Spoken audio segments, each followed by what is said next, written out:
Okay, so now I'm going to be covering Daredevil Born Again episode 7, Calm Before Absolute Chaos. Last episode ended like someone hit the chaos button and just walked away. And now episode 7 opens surprisingly calm, which in this show is usually a bad sign. Like something terrible is about to happen kind of calm. Let's break this down. We start with Wilson Fisk, aka the only man who can make putting on a suit feel threatening. Obviously Vincent D'Onofrio he kills it in this whole season. I think like he's really kind of stepped up Fisk. And this episode we get like not just Wilson, like we get fucking Kingpin going, and it's really good.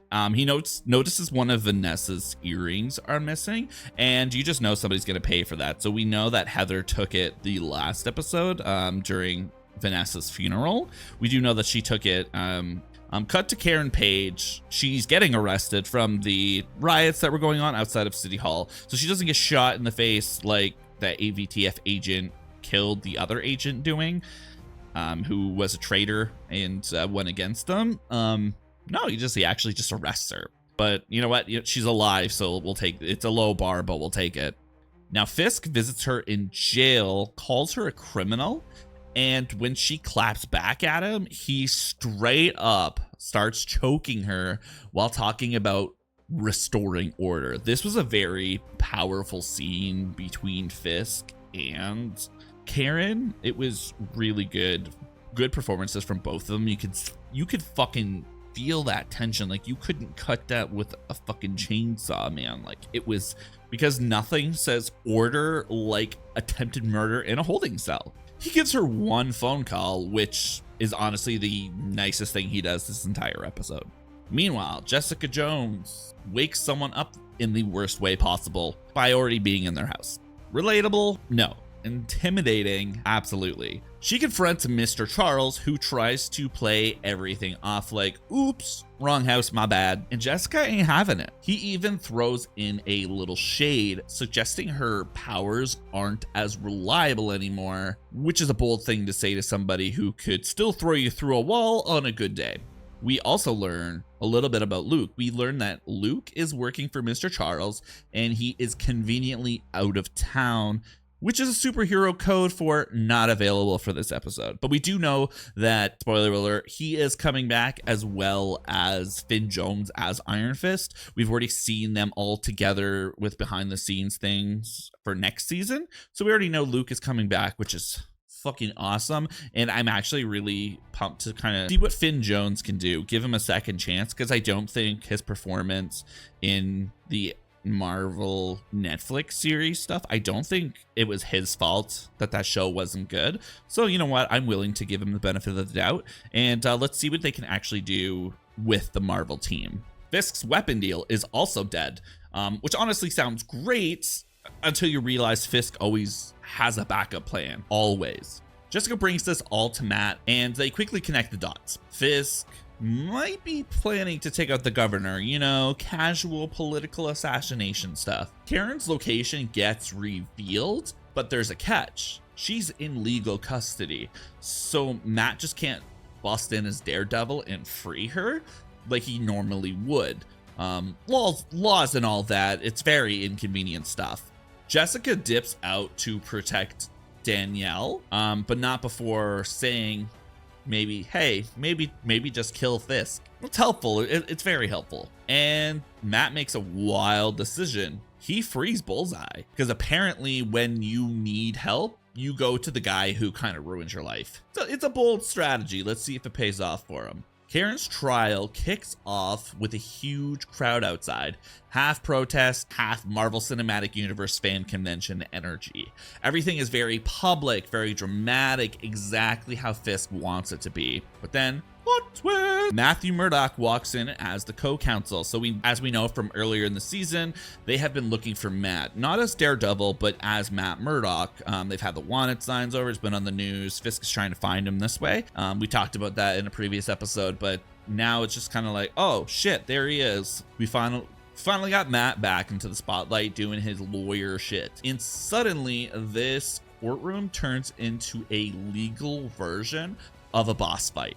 Testimony started. Things get messy really, really fast. The AVTF not looking great. Meanwhile, the governor is planning to take Fisk down. They want to, remove him from his position and take back the power from him, which feels like poking the bear that owns the city. I also wanted to mention this really good scene between Heather and Karen.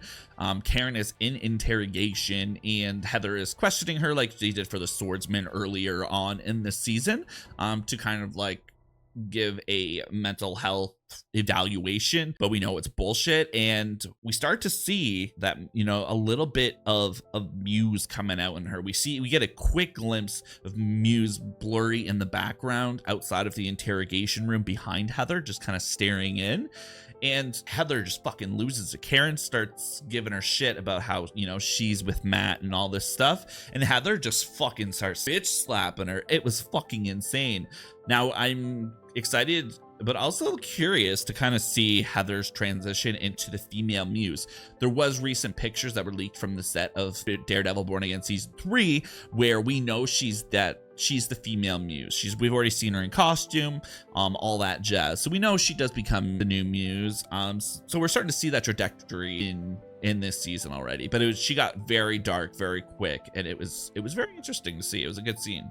Now, Daniel's storyline gets a little rough. He's been protecting BB, but Buck is breathing down his neck to bring her in. He's like the world's worst manager asking for updates. Daniel almost gives her up. He's about to do it, getting her out of the car to walk her into the rendezvous that he was supposed to bring her to, and then he changes his mind, let her go. Character growth, we love to see it. Gives her his phone, all that stuff, some money, and it's just like, hey, disappear. Like, don't tell me where you're going. Unfortunately, this is not the kind of show where something like that goes unpunished. Outside the courthouse, everything explodes into chaos, and Matt and his allies get ambushed. Matt takes a bullet to the leg. It's not ideal for a guy who jumps around and kicks people for his pastime. At the same time, Bullseye actually does what he promised Matt he would do. He stops an assassin who was targeting the governor. They had broken into the house, and he is actually the hero in this scene. He saves her, gives her like a little, and then walks away with a giant fucking grin on his face. So, one good deed. Honestly, I didn't think he had it in him, but we're definitely going to see him go back to his bullseye-ness. I'm making that a word, bullseye-ness, and just see him unhinged. And that's what we want. We don't want him to, redeem himself completely. We want the crazy. Meanwhile, Daniel faces the consequences of letting BB go. Buck beats him, and he executes my boy. No dramatic speech, no last second save from Daredevil or another hero, just he's done. And it was a sad finish. Matt, who's injured and exhausted, turns to prayer in a church asking for help. And right when it feels like he's about to hit rock bottom, our queen Jessica Jones walks in like a sign from the Lord above. Because apparently this show believes in dramatic entrances only. So yeah, rest in peace, Daniel. You had a good run, buddy. So yeah, episode 7 might feel a little bit quieter compared to some of the other episodes this season, but it's basically the calm before everything falls apart. Fisk is losing control. Matt is running out of options, and somehow Bullseye might be the most reliable person right now, which is terrifying. What do you think happens next? How do you think this season is going to end? Drop your theories below. Don't forget to subscribe for more breakdowns. We're going to be covering the finale as soon as it's done, so be prepared to look out for that. And yeah, thank you, and have a good one.